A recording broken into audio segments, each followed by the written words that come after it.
Praise be to Jesus. Hello again, everyone. Charles with you. A couple hours ago, I said I thought that was it for this evening, but that's not to be. I came across a letter that the Archbishop of Denver, Bishop Aquila, has written, um, giving his point of view, I guess, or disputing what Father Nix said. Now, Father Nix, if you haven't seen the other video, he's a homeless priest in the Archdiocese of Denver, but he's in good standing. So you think, oh, why is this priest homeless, living out of his car? Well, there'll be a couple of links in the description box if you want to read about it. Um, but I think I made the point in the last video that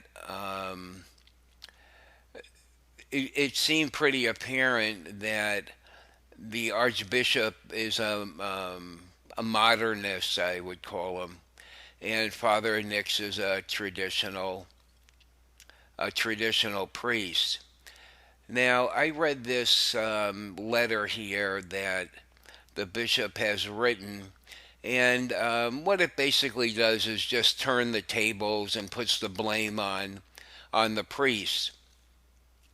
However, there is, let's see, two, three sentences here that really tips the bishop's hand, um, and really gives us a very good idea about what the bottom line is here and what's really going on. So I'm going to read these few sentences to you. Placing Father Nix in a parish has been challenging because the faithful, parish staff, and the priests who have worked with Father Nix believes he causes trouble. Now get this here. Okay, he causes trouble. This is the trouble he causes. Putting the very best light on this, one can see Father Nix as overzealous in his belief that many people are too casual in matters of liturgy and doctrine. He has been very judgmental and vocal about these issues. God bless him. In other words, what I get from this is that this priest is speaking up against modernism.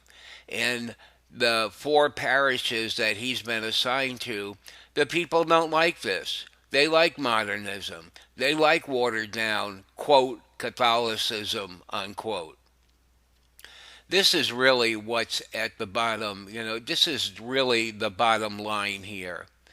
Now, if the bishop really wanted to help this priest, he most certainly can, and I thought of a very simple way of doing this, and that's to see if a diocese such as Madison, Wisconsin, was a Bishop Moreno, and there's a very popular online priest there. His name is Father Dwight Longnecker.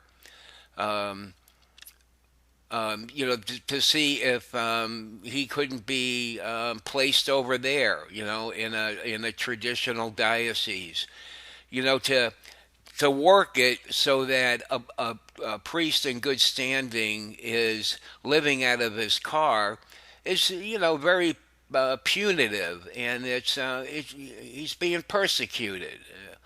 Regardless of all the finer points here about who said what the archbishop is saying about, oh, we tried to contact him. I mean, this whole letter from the archbishop here is all full of all this, you know, and he paints himself as here. Let me get down to the bottom of this letter here.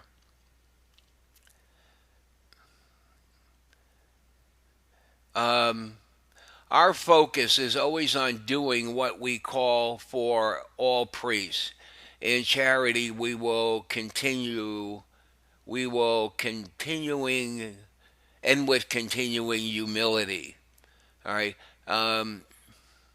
I ask each of you not to be mad or upset with Father Nix. Yeah, oh boy. You see how he turns it around? But instead, we must always act with compassion and caring. This has been a challenging situation for the priest personnel board, Bishop Rodriguez, and for me.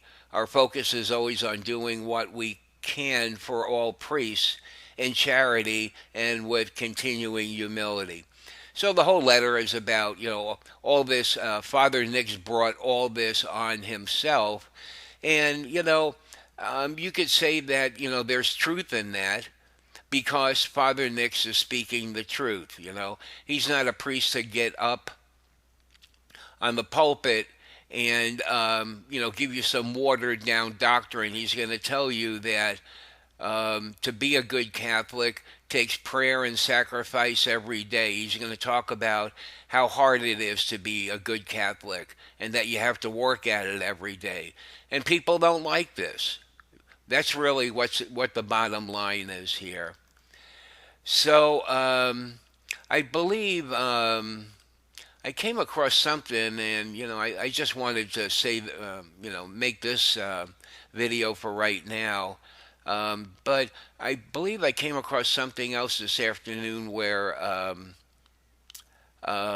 what's his name here? I can't even think of it. Cardinal Kupich, or is it Supich?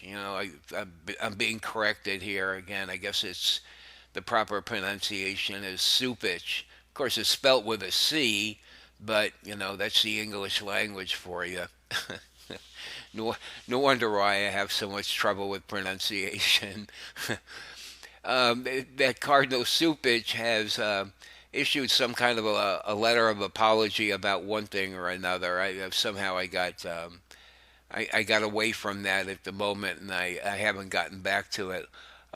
So maybe I'll take a look at what that is, and we'll see what's going on there. But there's another clear example of the persecution by a modernist bishop against a traditional priest. It's another example. And, we're going to see more and more of this in the future. I just can't imagine it being any other way. Um,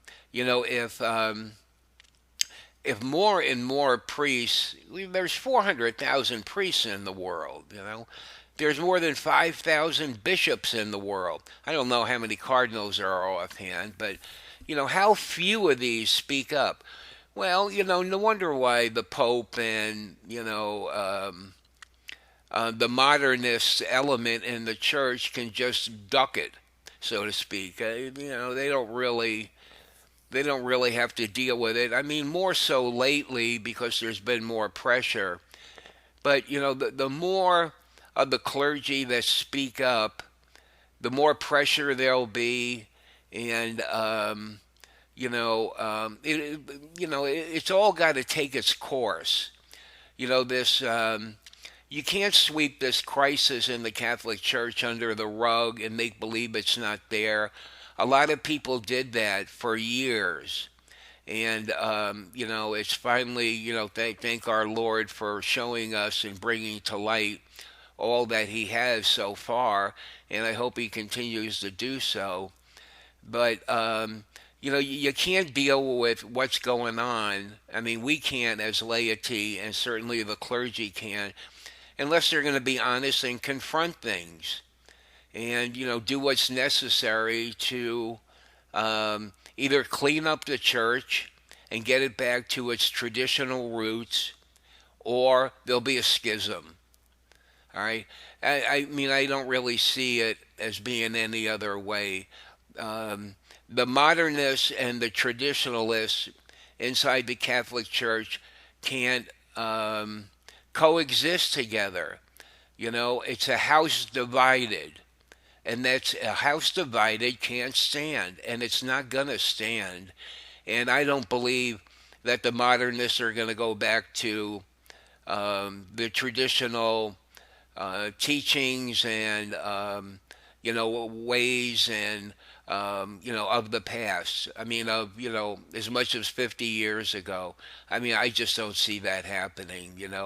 So no wonder why a lot of people think that eventually there'll be a schism. So those are my thoughts on this right here, and I'm going to let you go. There's another 10 minutes of your life I just took. All right. Okay. Well, I should try to learn to be a little more, you know, I don't know, concise, I guess, I get going here. All right. Well, take it easy here, and we'll talk to you next time. Bye.